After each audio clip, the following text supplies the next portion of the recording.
Hello, true crime aficionados. Welcome to True Crime Storyteller, where the chilling tales of justice and injustice unfold before you. I'm your guide into the darker corners of society. So, settle in as we uncover the truth behind the headlines and bring to light the stories that demand to be told. Prepare yourself for a journey that seeks understanding in the midst of chaos. Lyle and Erik Menendez killed their parents, José and Mary Louise, Kitty Menendez, in their Beverly Hills home on August 20th, 1989. Their parents died of multiple shot wounds and were found in the lounge area of the mansion. But why? Before we begin, if you haven't done so already, please subscribe and don't forget to follow me on Instagram and TikTok. You wouldn't want to miss out on any future true crime storytelling. Let's move on to today's case. The case of the Menendez brothers has taken years to cover, and still to this day, there are questions as to whether it really should be considered case closed. The Netflix show, Monsters: The Lyle and Erik Menendez Story, covers the story in depth across 9 hour-long episodes. But still, it's impossible to really get the scale of what was years and years of the brothers' lives. But I'm going to try my best. Lyle Menendez was born Joseph Lyle Menendez on January 10th, 1968, and Erik Galen Menendez was born on November 27th, 1970. Lyle and Erik grew up in Beverly Hills, California, and were extremely wealthy, but their dad, José, came over from Cuba and had nothing. José and Kitty Menendez married in 1963. They eventually settled in California, where the boys seemed to love their lives, school and sports. José was a huge movie executive and was able to provide an amazing lifestyle for his family. Erik was a nationally ranked tennis player and was an amazing student. However, Lyle went to Princeton University for 1 year and was accused of plagiarism and put on academic probation. He was eventually suspended and came home. 2 days before the murder, they purchased a shotgun under fake names from a sporting goods store and even created a false alibi. This would eventually catch up with them. On August 20th, 1989, José and Kitty were in their home that evening, relaxing in the living room, when Lyle and Erik came into the house, carrying shotguns. This crime scene would later be known as one of the bloodiest crime scenes the police had ever seen. José was shot a total of 5 times, once in the back of the head. Kitty was shot a total of 9 times, once in the leg when she was trying to escape. She had fallen down and was shot again in the arm, chest and face. They were also shot in the kneecaps to make it seem like it had a connection to an organised crime or execution. The boys made out that they came home to the murder, and Lyle called 911. Let's listen to the 911 call. Yes, police. What's the problem? Sounds, What's the problem? What's the problem? someone killed my parents. Pardon me? Someone killed my parents. Are they still there? Yes. The people... No. Were they shot? Hey, man, kill. Were they shot? Yes. They were shot? Yes.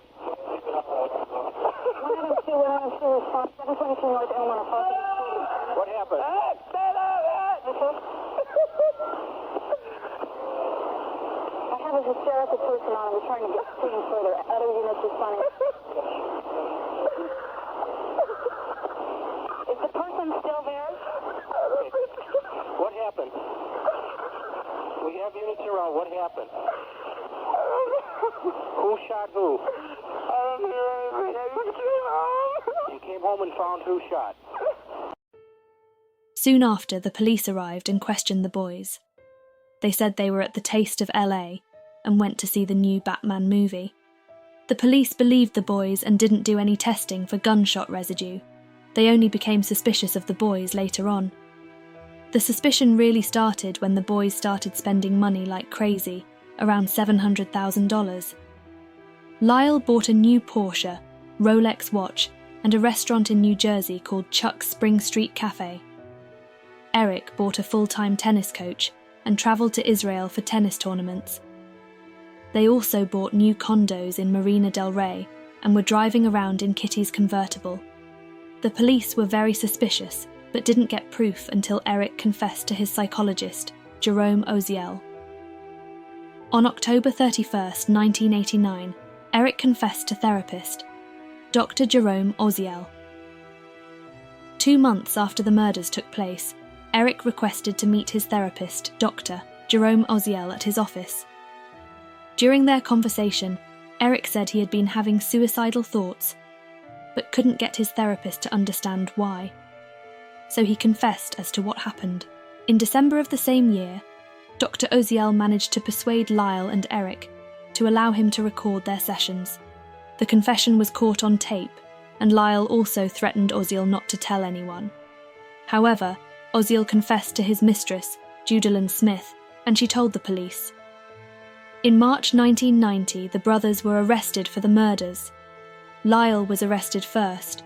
On March 8th, police apprehended him outside the family home.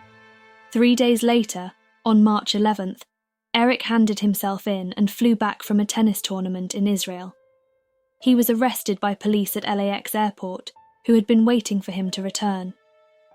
The trial took a few years to begin because of the tapes, the issues with Oziel, and whether or not the tapes would be allowed in.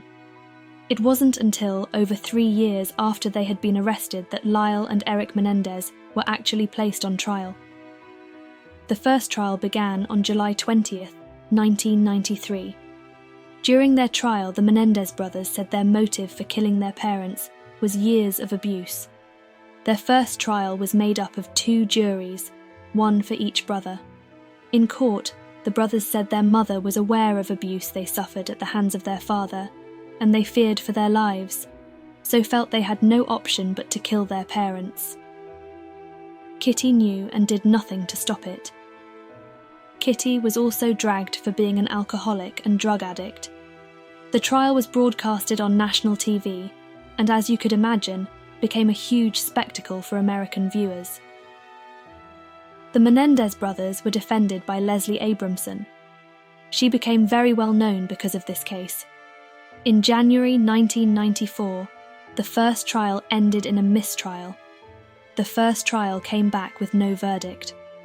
Jurors from both juries told the judge they were in complete deadlock and couldn't reach a decision over whether Lyle and Erik were guilty or not.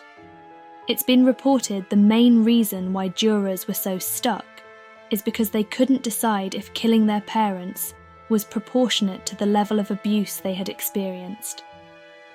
The brothers went on trial for a second time in 1995, but this time it was just one jury to make a decision on the entire case. In this trial, the defense was limited to bring up any sexual abuse allegations. In 1996, the Menendez brothers were sentenced. In the end, both brothers were found guilty of murder. They both avoided the death penalty, and instead got 2 consecutive life sentences without parole.